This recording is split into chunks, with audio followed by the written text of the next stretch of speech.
Welcome to Tya Talk. Hi, David. I Hi, am here everyone.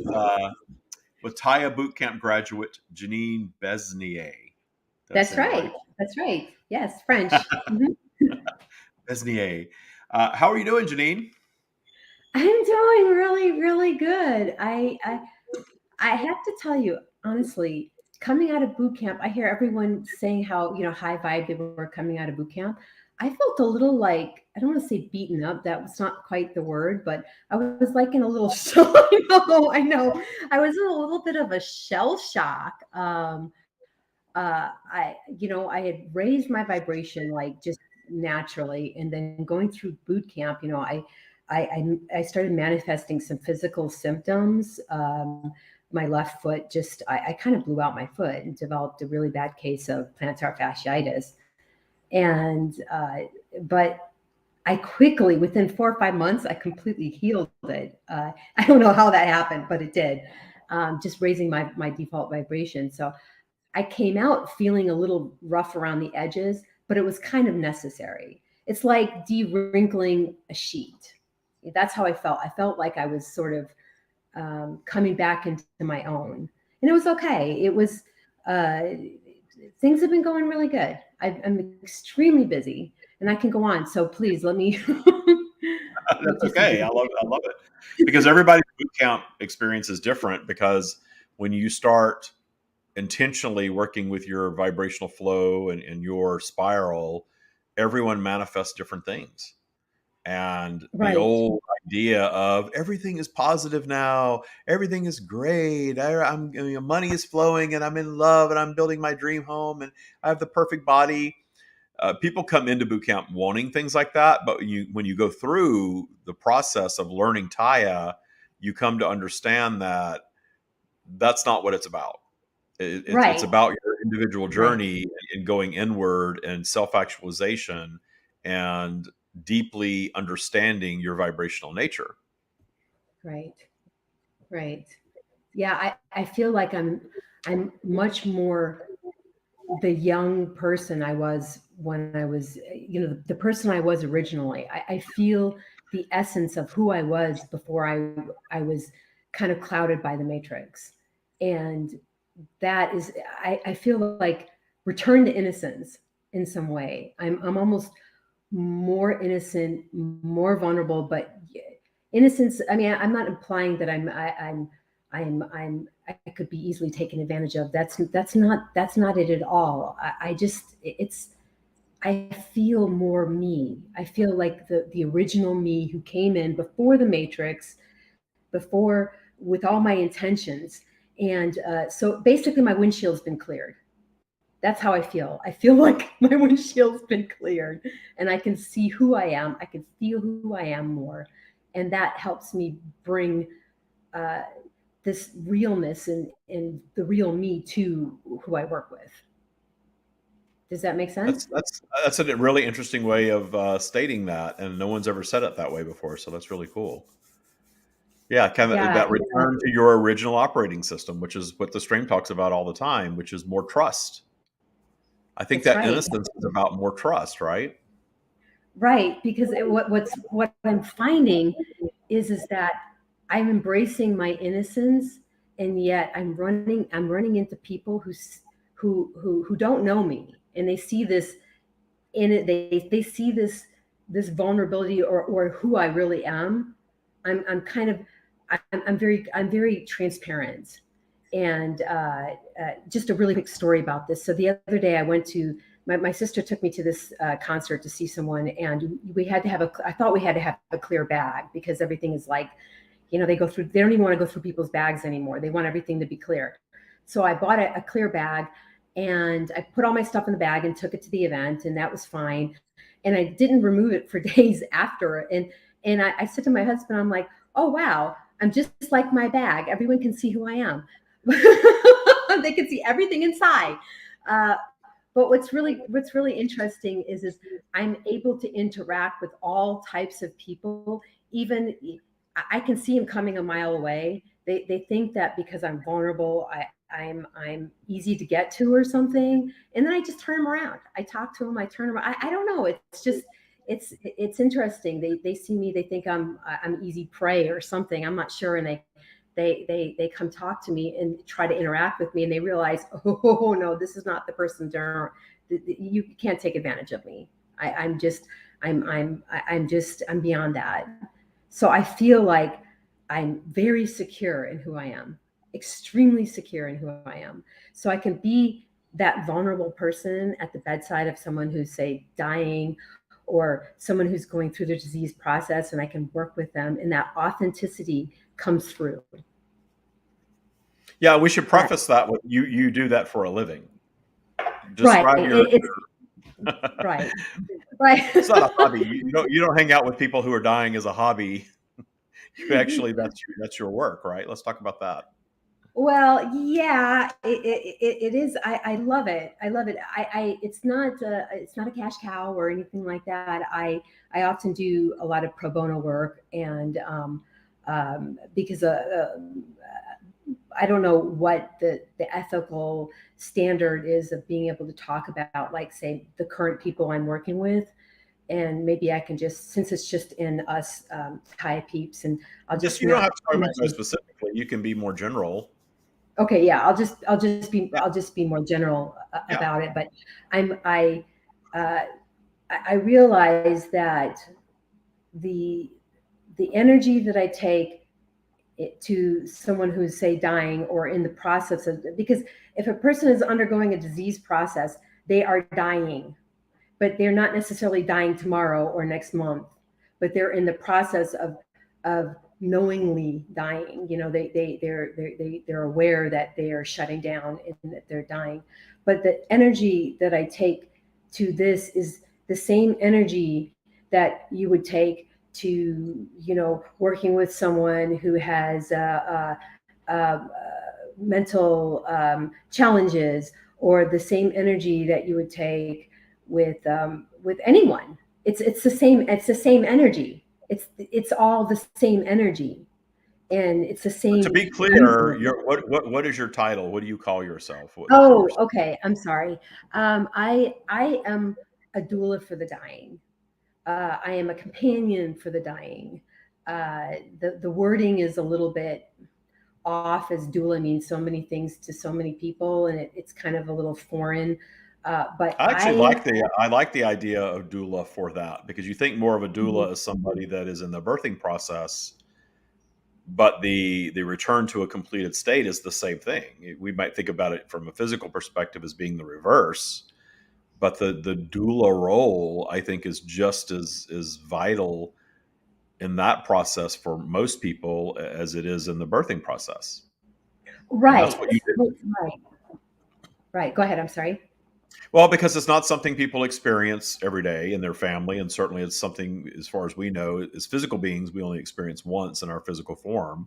So having somebody there that is well versed in that to aid in that process, I think is highly valuable. So what you do is highly valuable. Thank you. You choose Yes, to I charge for it not agree. is completely up to you, but it's highly valuable. And I would hope I most people value you for the service that you provide and all of that.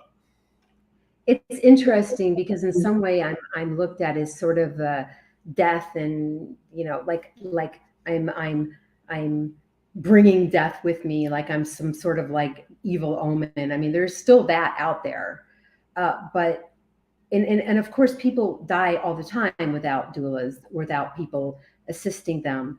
But what's really interesting with my role too is I don't just work with the person who's dying, I work with their family. And almost everyone I've worked with, I've helped them get on, say, hospice, for example. That no one knows what hospice is. I bring the hospice in, and I work with them with hospice, and it changes their world. It changes their dynamics. They can concentrate more on the relationship they have with each other and with the dying person. So the I'm a death doula. I'm a death companion. I but recently other things have happened too, that I have been attracting to me people who aren't necessarily in a dying process, but want that light, Deborah Wilson, another Tya, boot camp graduate, she sent me a message really early on in my boot camp experience saying that we're lighthouses, that we're light, we attract. And so I'm attracting people in with all different kinds of needs, but all that can be helped with the tools that I've learned in Taya. And even my mentally, I'm working with a mentally challenged. I'm not sure if I'm doing the PC word for that, but young Don't worry woman. about PC around here, so you're fine. Oh, okay, and so that's what I said. The energy, I don't, I just seem to attract this to me. Like I don't have to go out looking for it. It comes to me. My clients come to me, and it's one of those great mysteries in life, that I have this knack. Ever since I was a child, I had this affinity towards the elderly, and I learned a lot from them, and I felt comfortable with the elderly. I can sit and be quiet in the space, and given the space that they need. I'm going off, so if you need to bring me back in, No, I love it. What you're you saying know, is fantastic. let me know. So it's a I feel energy acutely. I had to learn through Taya how to identify my energy compared to other, or and the influences of other people's energy on me. And when I realized that everything I was feeling wasn't all my stuff, it was returned to me. I'm returning to me, just me. The empath has been not just reined in, but very consciously controlled. Does that make sense? Hmm. So you how long did you do this before you went through boot camp? How many years were you in this field? Well, that's interesting. I wanted to tell you how this happened. A couple of years ago in 2019, I decided to leave my job with the city of Phoenix. I was working with the city of Phoenix, and I'm very grateful for that job because I was able to uh, get off of access, get off of all the financial support and help that I was getting from the state, and I was able to bring my kids up, easier, getting out of all the public assistance. So I'm very grateful for my job, but I was just not a sitting behind the desk kind of person. So when I said, you know what, that's it, I'm going to take the great leap of faith and leave my job, I knew that I wanted to get into something like caregiving. So I was on an airplane going to LA, and I met this beautiful model. She said, "Oh, well, I work at an assisted living facility, and I know the owner of this company, and they're looking for caregivers." So the first person I worked with had a terminal disease, and the family didn't know that this woman was dying. I had no experience with dying at this point. This is only a few years ago. And I mentioned to the family she needs to be on hospice. Now, I did have hospice volunteer experience because I've done that for many years. But I helped the family get her on hospice, and sort of I walked with her. I was with her. I wasn't just her caregiver, changing her briefs. I was there for her. Life review, the life review, very important, and all these other facets of the dying that happened. I was like the accidental doula. Okay, I was an accidental doula. I just sort of I was there. It clicked with me. I helped her. I was there when she passed. I was holding her hand. Okay, caregivers can go 20 years and never have that happen. You know, here I was the very first person. The second person I worked with, same thing. He was totally he couldn't speak very well, but we were able to communicate. And the family was, how do you know what he's saying? How can you communicate with him? How are you getting through to him? I said, I don't know, but we're doing it. I don't understand his words, but I understand what he wants. I understand what he needs. I get it. I feel it. I feel it. And he died holding my hand, the second person. So this was right before COVID in February, two days after Valentine's Day, he passed away. And then COVID went through the lockdown, and I didn't work with anyone after that. And so right before I took boot camp, I took a doula class, because I knew that that's what I was. That's what I am. But I'm more than that. I'm an energy worker. I'm an energy worker, and I can take that same deathbed experience, or that same walking with someone at the end or close to the end, and I can take that the same energy and communicate with people with dementia. Dementia is my specialty as well. So there's a connection I can make with people that is on a nonverbal level.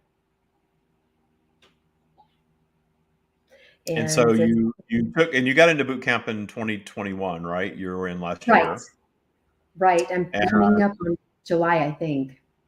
will be your year. July. Hmm. That I And was in boot so, camp. how has Tya impacted what you do? If at all. Oh, David, it hasn't impacted at all. I don't know what you're talking about. No, it has given Taya's returned me to, like I said, has returned me to who I am, because I no longer give a shit about what other people think about me. I mean, that is a Isn't that great wonderful? equalizer. Yeah, The best thing, it's like, isn't that the best gift you can give yourself is to authentically get to that place? yeah, yeah. I walk into a room with my moo on, and just my homemade moo, that maybe an 80-year-old woman would wear, and I'm wearing my moo, and I feel comfortable, and I don't give a shit about what other people think. Because and when they say, "What do you do? What do you do for a living?" I say, "I work with people who are dying." Oh, it's like you can't get any weirder than that. Well, So channeling's pretty weird. I definitely get a yeah, weird yeah, that's true too. people after that age. That's true. Well, and also the tools that now, I was meditating before I got into Taya. I was meditating, and I'm a garden freak, so uh, gardening for me is my low thought activity. But I gave it a name with Taya. I didn't know that it was a process that I was doing. Mhm. Calm down, cool down, breathe, low thought activity. I didn't. I was able to identify it more clearly and what it was. But the breathing techniques help me. They help my clients. I run meditations with my clients. Because we can control. Excuse me. Let me back that up. When we're in a higher vibration, we can influence the dying process for somebody else. And so seeing from source, seeing things from source has really, I mean, you can't get any better than that. You just can't get any clearer than that. Uh, Well, the cool thing is that we are that. We are source. It's not something we have to go out and reach for and draw in and attract. It's already there. We just have to learn to stop drowning it out. so that's what Taya did. And the blowing out the foot during the Taya process was me not allowing this new upgrade that I was getting through Taya to happen. That's exactly what it was. It was just Mhm. this. I don't want to even want to say residue, but it was just and I catch myself not allowing often with other things, and I can just sort of like I work on that and detune that. But the my energy, I can feel my energy flow through my body when I work with people, and even when I'm not working through people, I get my physical signs.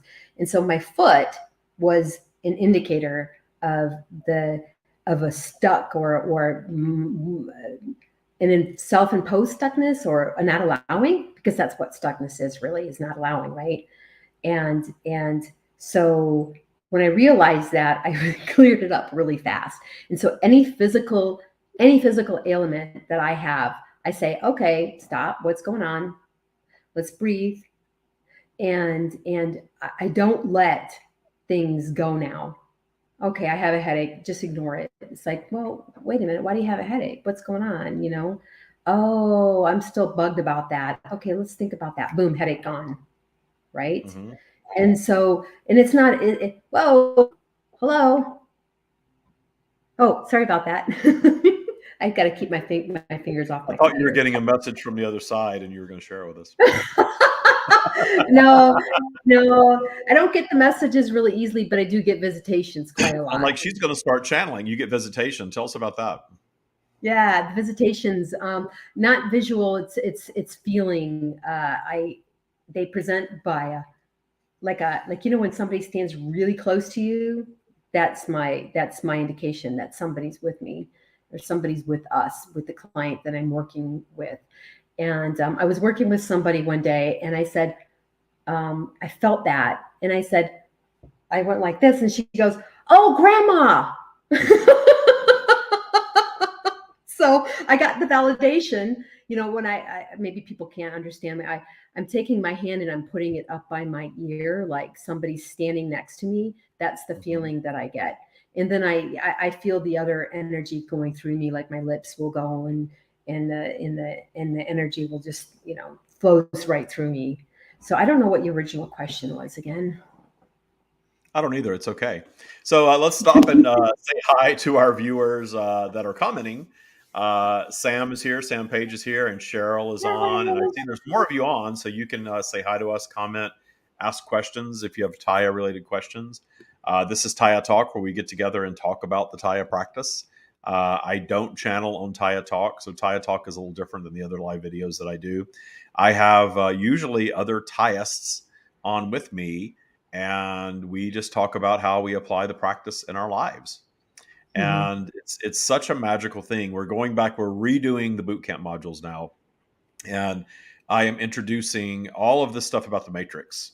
I heard you reference the matrix earlier, and Hmm. if you watch the live videos, we talk about the matrix all the time now Right. because it's become really clear that the stream is flowing through me, but in service of humanity, to guide humanity out of the matrix that it's created for itself. Right. And that's become so clear over the last 2 years with COVID and lockdown and all of that, that there's this heavy, heavy matrix. And the more I move myself out of it, the more clarity I get around all of it. And moving myself out of it has been a process. And I look back at 2021 now and I realize how I was in a different form of matrix in 2021, but I was more in the matrix than I am now in 2022 for sure. And Hmm. that's what I love about the practice is that there's no ceiling. I have yet to find any kind of ceiling. It just gets better and better and better. And by better, I mean more clarity. And clarity brings me to a state of joy, just understanding myself and the universe. That's a very joyful state of being. And being in that clear state, you aren't caught up in worrying about what other people think of you. That's very matrix. The matrix Very tells much us so. to worry about other people's opinion. We're supposed to be a certain type of being and live a certain type of life and be on a certain path. And all of that judgment is all rooted in fear. And it's interesting because Right. one of the things that the matrix teaches us to be fearful about is death. And the disempowering component of that is that we all know we're going to do it. We're all going to die. We're going to cross over, whatever you want to call it. A lot of people in spiritual circles don't even want to call it, don't even want to call it that. Oh no, Exactly. they're crossing over. But our humanity is ending. Our human journey has a beginning, a middle, and an end. And in the death experience, our humanity is dissipating. That experience is coming to a close. The weekend trip is ending. You are now returning to your completed state. Please roll Right. up your windows and put away your Right. trash. Put up your seats. Put up your seat back and prepare for departure. So it is a departure from the human experience, and it is something that we're all going to encounter. and it's been made out to be this thing to fear. I remember when COVID started, all the fear mongering around COVID was people are going to die. You might die. And the even more entertaining one was you're going to kill your grandma if you don't wear a mask. You I know? have to admit, I was sucked into that. I was totally sucked. I went from my default vibration actually dropped. Obviously, probably a lot of people did during COVID, and I found myself back into that fear. Shopping for the Armageddon. Shoving the cabinets full of food that we never even touched. Yeah. I mean, Well, it the was thing, very I detuned fear enough to where when COVID set in, the fear around COVID, I never had fear around COVID, but I lowered my vibration nonetheless in my frustration around the mass fear around COVID. So I had my own COVID lowering of vibration experience in my judgment of how people were reacting. That gave right. me a vibrational journey for sure. Thinking, gosh, this is all this fear mongering around death is so silly, and we always have it going on, but it was amped up during COVID. I remember turning on or seeing CNN and Anderson Cooper, and the minute by minute death toll was on the screen, and I'm like, this is I, crazy. I Who's have to watching jump this in shit? here. This is crazy. This is crazy. Why are you watching this? And When you were so, talking about that the news, I have to jump in here really quick. And you're talking about the sure. news. When I turn on the news anymore and I'm not inspired, I feel like a voyeur in other people's lives.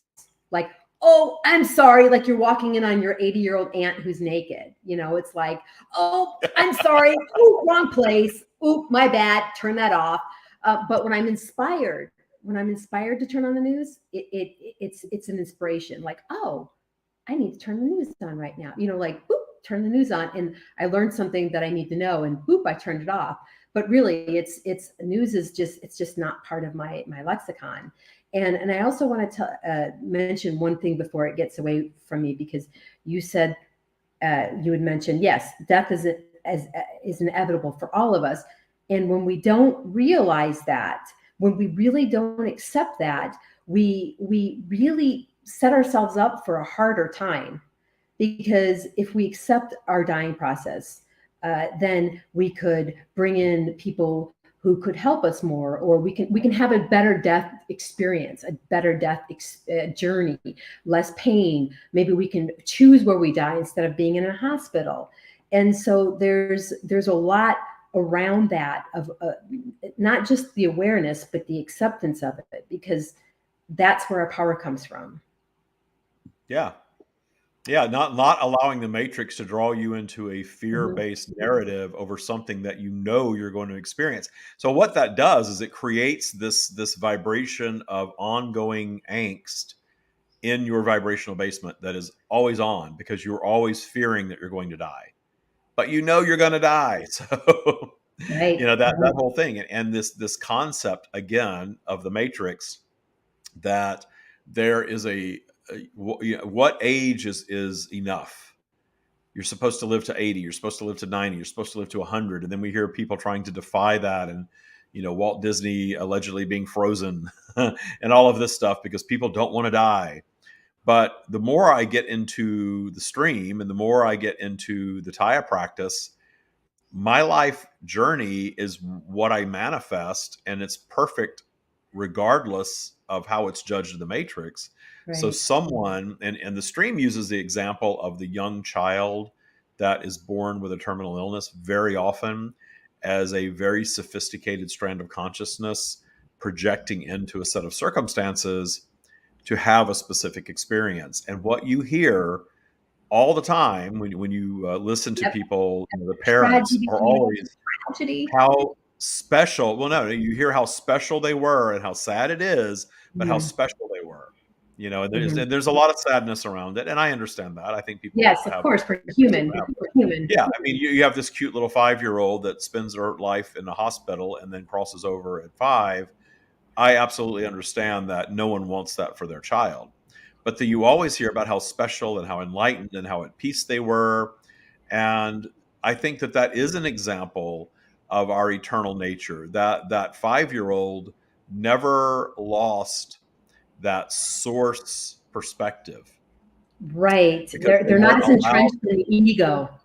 Right. They weren't allowed to become Yeah. a typical 5-year-old where they're really getting drawn into the matrix, and all of that ego-based stuff is Yep. learned because they just were separated from that. And I think that that's inspiring. And when we Right. take away the judgment of the end of the life or the way the life is operated and understand that a physical journey has a beginning, a middle, and an end, and it's not a specific set in stone journey, obviously it's not. And that takes the pressure off of death. And I view death very differently now than I did 5, 10 years ago, for Oh, sure. me, absolutely. And just to jump in, children are often uh, it's far easier for children to let go, just because of what you said, was that their ego, they're not as entrenched in the matrix. But I'm working with a woman who has she's almost end stage ALS, and oh, don't talk about death, don't talk about death.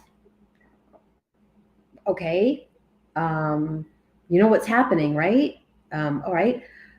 So there's a lot of, she's so wrapped up in her ego, but then every once in a while, Jeanine, I think I'm done. Okay. So you don't want to explore that some more? Not right now, but children are just like, hey, I'm done. Asta, and not so. I mean, I make it sound so blithy, and I don't mean to be that way. And Oh, but we obviously, can I'm be that way. this, They are. The stream has shared that Earth is one of infinite physical environments, and there are other physical environments that have the level of consciousness that humanity has on Earth. And the stream has called us mutations of our environment, of stepping forward in intelligence beyond the other beings on the planet. And there are other planets or other places, not even necessarily a planet, that have that type of mutation going on, that higher intelligence in physical form, where death is not viewed the way we view it at all. It's Mhm. just it just is, There's and it's just cultures like that. There's cultures yeah. on this Yeah, planet yeah, that yeah, you're right, because there are some cultures who are very at peace with whatever the human journey right. is, and then there are others that are very fearful. And we happen to be in one in Western culture that has it's so matrix. It is so steeped in fear of the inevitable. The things that we're supposed to fight the hardest are the two inevitable things: aging and death. Hmm. Right, right, and we kind of blame the funeral industry of like 100, 120 years ago for sort of taking death out of the house. And so that's just, I mean, I know that part of the matrix is created. Oh, we've taken your power away from you. You have to rely on us, right? The funeral homes, Yeah, well, now it's the thought like if someone dies at home, it's creepy. right, We put a house on right. the market not long ago, and this is a California thing, perhaps, but you have to list if someone's died in the house. You Really, have to even if it's like a disclose it. natural death, It's that's kind of weird. silly. It's like, well, why? Why does that matter to anyone if someone? Well, because people have all these fears and phobias around death. Oh my gosh, I can't buy that house. Someone died in there. Yeah, It's well, all those really old interesting. houses, all those like old houses that are 400 or 500 years old in Europe. It's like, what are the chances that somebody hasn't died in the house? Right. you know, Right. And everybody that's lived there since has had their life experience, whatever it is, and it hasn't right? impacted that at all unless they allowed it to. The fear around it would drive something like that. So we really want to kind of get into the idea of death being a high vibrational experience. Oh yeah, it, And it, I, it I is. am personally very at peace with the concept of death. Uh, I my mother died, but I wasn't in her life, so it wasn't an emotional experience for me, not really, because I'd been so disconnected from her for so long. Um, but 2 years ago, Christmas 2 years ago, my father's brother, my uncle, committed suicide, Oh, and I was very at peace even with that because in his suicide note, he it was very rational. He was just making a decision to exit. He felt like his life was over, his usefulness was over. He didn't want to be here anymore, and he made a decision and he made it happen. And there was a time that I thought I was so at peace with suicide. This was, a few years back, that I just assumed I would take myself out when the time came. And I have to tell you, I've evolved past that now, because now in my Tya practice, I have yet to meet a life experience that I regret having. So for me, the natural end of life journey, if it's painful or if it's in poverty or if it's in a state of abuse, whatever it is, I don't think I'm going to manifest that. But whatever I manifest at the end of my physical journey, I want to have that experience and really have the natural crossing over experience, whatever that looks like. And so now I'm thinking differently. Like, no, I don't think I would do that. I don't, who knows? I think it's everyone's option to end their own, one way or another. We are vibrationally returning ourselves to a completed state, whether it's terribly intentional or not. I do believe that there is a vibration that is present that causes the separation ultimately. And very often it's driven by our, aging through life, where humanity or the matrix has sped up so much that it's just gotten so far away from us that we don't feel at home in physical anymore. I think Well, that right. natural aspect of the aging process.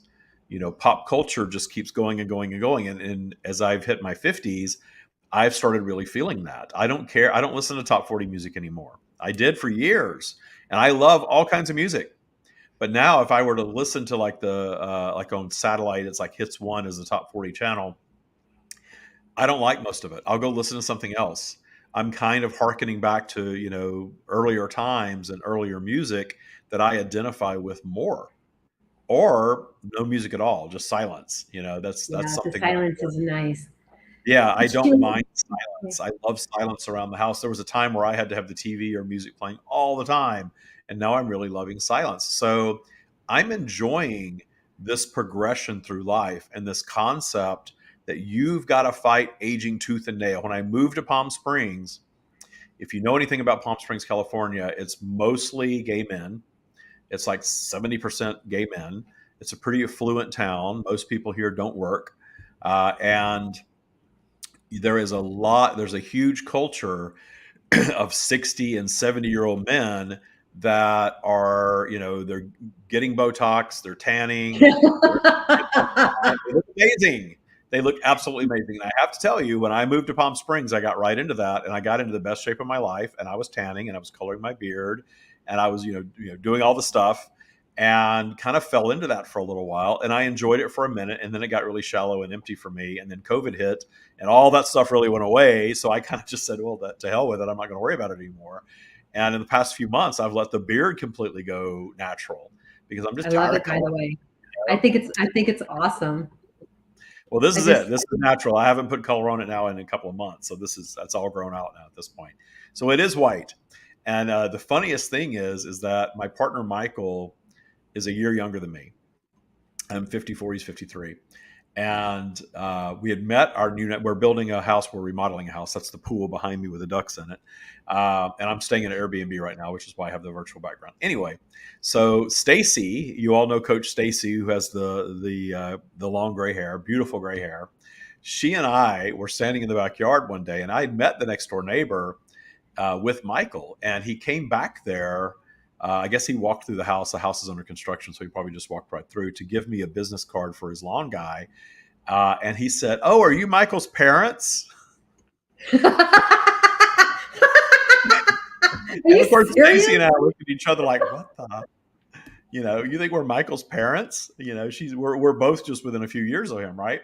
So it was so funny. And then I looked at him and I'm like, I'm David. We met the other day. I'm a year older than Michael, and now with the white beard, I'm being mistaken for his father. Michael's father is 81. So I thought that was really. That's We both funny. had a good laugh. We thought it was funny, but I'm like, okay, I'm going to be mistaken for a 53-year-old's father now at 54, but his beard is jet black, mostly natural jet black. So I guess I'm looking a lot older than him with the white beard, but he doesn't care, and I don't care, and that's what I love about him. He does not care what people think, and I Right. really admire that That's about him. the great liberation, everyone, is stop giving a fuck about what anyone else thinks about you. It is Yes, the most liberating. Let me tell you a story really really quick. My neighbor popped his head over the fence the other day and he said, "Hey, can I have your pool guy's number? Because mine sucks. I just, the problem." He goes, "But the problem is six other people on this block have the same pool guy. So if I can get the neighbor to come on board with your pool guy, then I can." I said, "What? You really care about what your neighbors think if you switch pool guys?" I said, "That's a really big." I said, that's why I told him. I said, "The key." I told him the key to happiness is not giving a shit about what other people think. And he just looks at me like,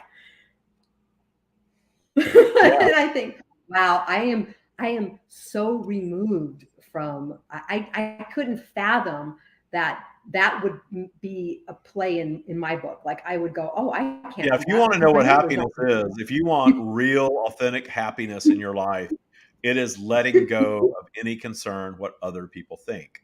And I spent years bound up in keeping up with the Joneses appearance wise in many ways and hiding the stream.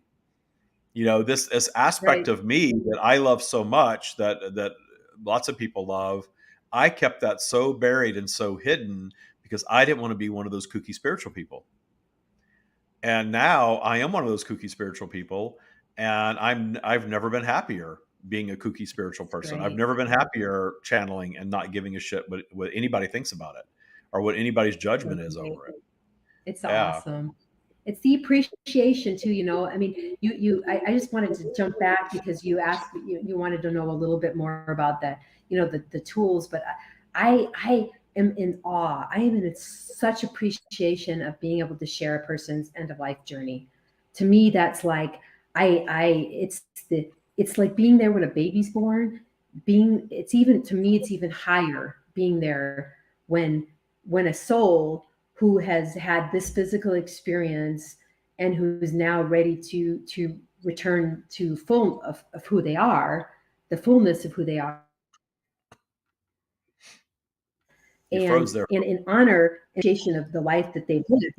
Oh, I'm You froze for sorry. just a second. You Can came you hear right back. I me? spoke way too quickly. Oh, So okay. Cheryl, I don't know if you can see the comments, but Cheryl said, Jeanine and I need to be friends. I love how down to earth she is. Oh, really? But Jeanine is part of our community and part of our world. So I you am. will see I more of am her for sure. Taya too. I am part of Taya. Yeah. Well, the community aspect of Taya I'm finding is very important because the more this practice advances, the more I understand that we all need community. We need community around our practice because no one else understands how we operate.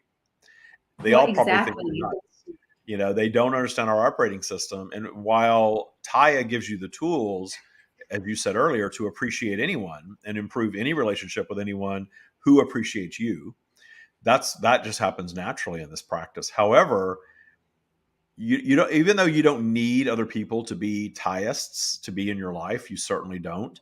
It is nice to have a place to come and talk about this stuff with people who understand, unlike your neighbor who looked at you like you had two heads when you I just said couldn't something believe that that is very anybody true. would care. It was so Yeah, over my head. nothing more But joyful than releasing the concern of what anyone thinks of you. So very, very valuable. And I just, and in this practice we're always sort of like we're detuning, right? You don't just snap your yes, fingers and no, overnight completely stop caring all the way across the board. There are these little micro vibrations, if you will, that are present in your vibrational basement of, oh yeah, that's yet another aspect of me that I need to let go of that still falls under the definition of caring what other people think. And there right. are Yeah, little it things just that pop up every once in a while, and it's like, sure, oh, where did that come from? That's an old sure, vibration that is still present. That I call that vibrational dust. I probably right. stole that from the stream, but I steal all their stuff. It's what I do. So that vibrational dust of that old vibration that can still have some presence in us. And usually, when we're in a lower vibrational state, that stuff will sort of come back around and reveal itself, which is the But you gift of are low the vibration. but you are the stream, David. I mean, you are. I mean, it's we are Well, I part think of. that's part of my process is stepping into full acceptance of that. and having the real merging of all of that. I think Mhm. there's value in the me stepping back and the channeling that's more formal, but I do think that that's part of what's happening this year for me is really just allowing that convergence of allowing myself to be the stream, Mhm. and it's really cool. And in this state, I don't care about social media. I've been off social media almost all of 2022. If you look at my Instagram or my TikTok, there's like 2 posts this year on each one of them, I think.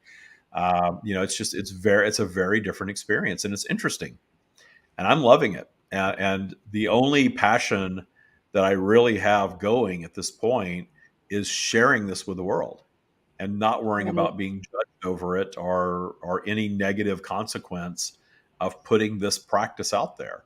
I think I spent a lot of time sort of saying, now it's not a religion. There's no rules. There's no worship, but that was the vibrational remnants of the fear of being judged. What if Right. somebody sees this and thinks that it's a religion and who cares? Who Right. cares? I know that we're not issuing rules. I know that I'm not seeking to be placed on a pedestal or worshipped in any way. But if somebody wants to think that, I went through a thing probably in 2020 because I used to really beat the drum of this isn't a cult. This isn't a cult, everyone. Just so you know, this is not a cult. We're not a cult. And I really came to terms with that. I watched a documentary on Netflix about cults. And at the end of the documentary, they put Esther Hicks up as a cult. Right. Right. I I remember remember that one. laughing, thinking, well, if they're going to call her a cult, they're going to call me a cult. And who cares? Who cares if they call this a cult? Maybe it's cool to be in a cult. Maybe the cult, like, if you look at the positive aspects of a cult is just a shared belief system, really.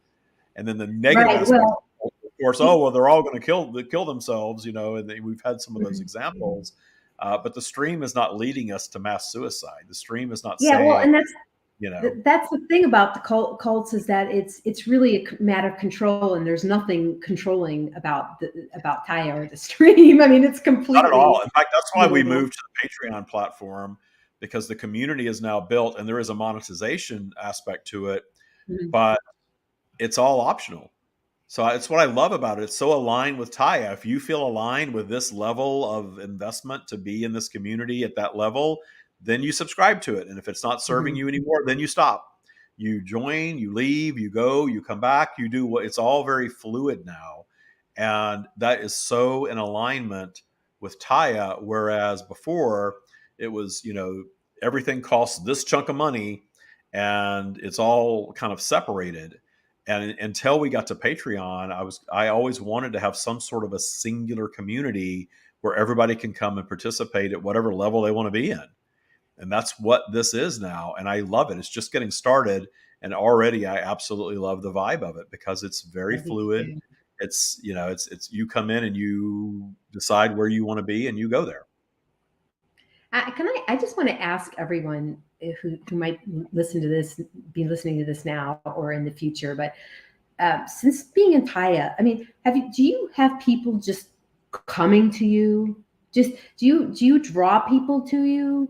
Are you a magnet to people? Just people who will come up to me and just stand by me and just say, I don't know what it is about you, but I just want to say hi. And then they walk off. And that happens to me so much. And I'm just wondering if other people experience the same thing. Answer everybody out Children, there. children, Answer in the future. animals, people. Just it's that same energy that I take with to the bed to a bedside, or to the family of grieving, because I also work with people who are grieving. So it's the same type of energy that I thank Deborah so much for saying that, we're lighthouses. Those of us in Taya, we're lighthouses. The appreciation, the seeing from source, uh, the setting intentions, which I still don't journal, but I do set an intention. Okay, I set it mentally. I'll say, okay, so I want to walk into this, and we're going to have a really good conversation, and I set that intention, and it's there. So setting intentions, seeing from source, just acceptance of where I'm at. It's the Taya has really wrapped it up for me. It's really helped me out a lot. And I'm just wondering if other people are having the same experience of Yeah. being So in as you that. watch this video, even if it's in the future, um, type in, comment. When you're watching, the thing about our live videos is when you're watching live, you need to comment through YouTube. You need to click on the YouTube link because we only see the YouTube comments in real time because of this platform that we're on. But if you're watching in the future, comment on Patreon because we do see all of that. We see Patreon comments after the fact, and on the live show, we see the YouTube comments. One of these days, we'll find a workaround or a solution for that. But yeah, there is It's a all difference right. between. It's all So growing. wherever It's you all are, just drop a comment and let us know. It's interesting because I have really high vibrational experiences out in public where when I'm in the right state of mind, people are approaching me. And there are times that doesn't happen to me though, and I'm okay with it because there's times that I yep, really yep. am True. not wanting to be interacting with people necessarily. But the consistent thing that happens for me, dogs and animals. Yes, yes. Animals Me are too. always attracted to me. I've walked up to so many people and they're like, "Oh, my dog doesn't like anyone and he likes you," or my cat. I don't even really consider myself that much of a cat person, but I've gone over and visited people and their cat has jumped in my lap and they're like, "Oh my God, the cat never does that with anyone. The cat hates everyone, or Right. the cat hates men." And here, That's the it's same really thing. fun. That's the I same get that thing. all the time from animals for sure. Yeah. That's the same thing. So, to kind of wrap up our original topic, the high vibration of the death experience, I have had people, in fact, I'll never forget, I had a woman that worked for me in Florida. And if you ever watched Mad Men, Hmm. uh, her father was one of the ad executives that Mad Men was written about. He was one of the real people, Madison Avenue in the 50s and 60s, Oh, one of the original, big time celebrity type ad men. He created, if you remember Mikey's cereal, remember Mikey? Mikey doesn't like it. He yep, hates everything. Remember yep. that commercial? Life. He created Hmm. that. He created the Tidy Bowl man. Remember they would take the cover off the toilet, and the little guy was in Yep. the boat. That's a good one. That, and he created the jingle for Alka Seltzer. Plop, plop, fizz, fizz. Sam's listening to this. Sam's younger. He's like, "What the hell are you people talking about?" This is like uh, in the 70s, we didn't have the internet and we didn't have cable television. So you had like 3 channels to watch. So everybody watched the same stuff. I remember going to Right. school talking about what happened on the Love Boat, and everybody knew it because everybody watched the Love Boat. The world has changed. We don't have that simplicity anymore.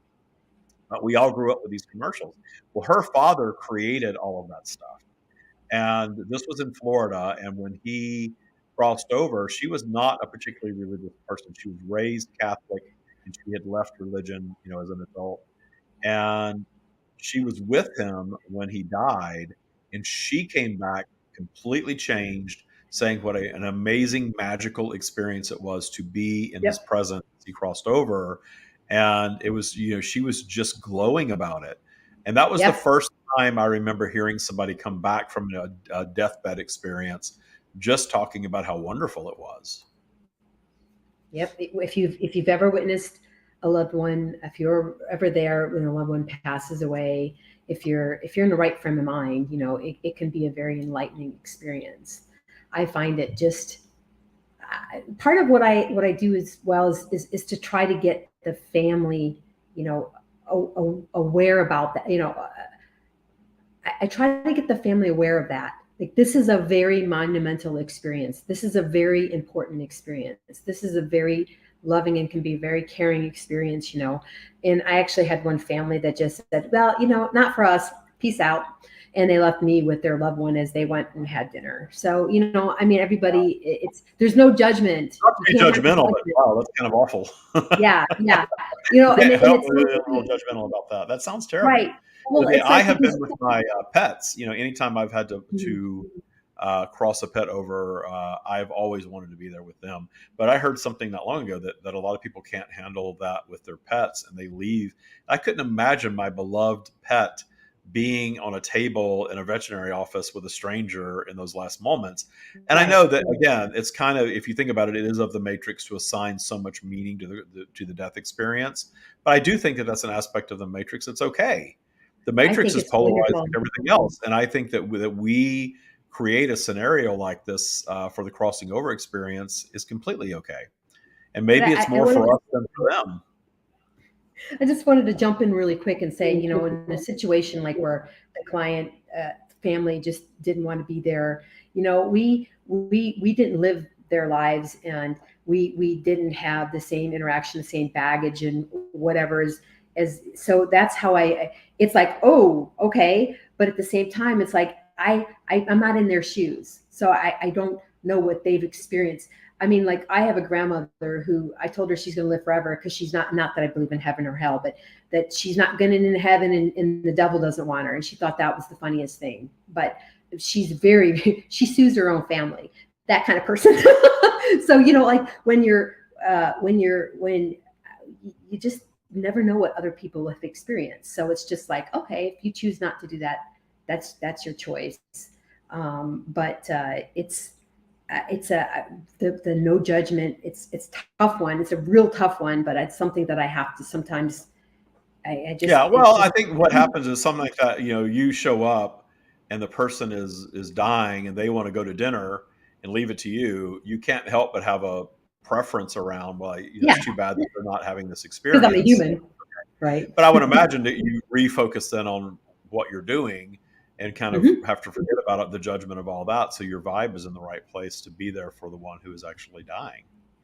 Oh, right, right. Well, with her, what I did was is I would, while she was kind of over the last 2 weeks after before her death, I would let her listen to bird music, and just soft music, and I luckily I had a big hand in preparing her environment for her leaving.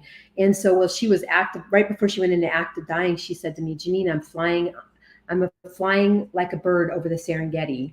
And so I helped to co-create that experience for her, by you know giving her other things, other inputs that she wasn't getting from her family. So that's part of what we do as doulas, is we try to set the environment for that person who's dying.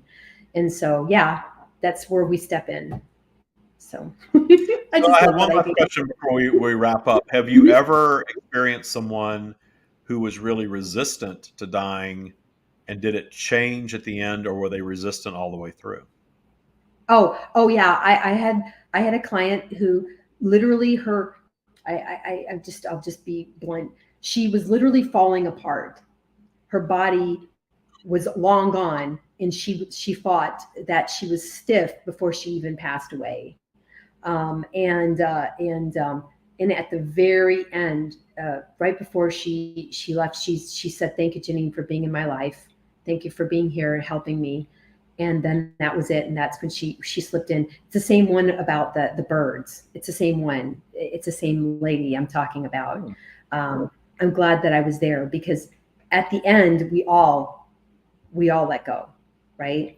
Um, we can be resistant right up into the end, but we're going to have to let go. It's just the way it is. But Yeah. she clawed, and it was just like, uh, but with Reiki, with energy work, with trying to. So with that, I was a caregiver and a doula, because I kind of work. Sometimes I work together as both of them, Yeah. caregivers and doulas. So anyway, Very yeah. interesting. And what Thank you. valuable work you've chosen to do. So learning to enjoy and appreciate every aspect of the human journey without fear and judgment, and certainly without concern about what anybody thinks of it. I can't imagine anything more amazing than that. And I love what I having do. an exit as celebrated as the entry often is, I think that that's the way to go. I think you're paving the way for a lot more people to do what you do. So thank you for sharing all that. Thank you for being part of the Tya community. Thank you all for watching live. Cheryl, thank you for all your comments, and Samuel, and anybody in the future, just make your comments, have your conversation right here. If you're on Patreon, right on Patreon, just comment, and we see those comments, and I'm looking forward to reading them. Thank you all so much for Thank you. Love watching. you guys. Yeah.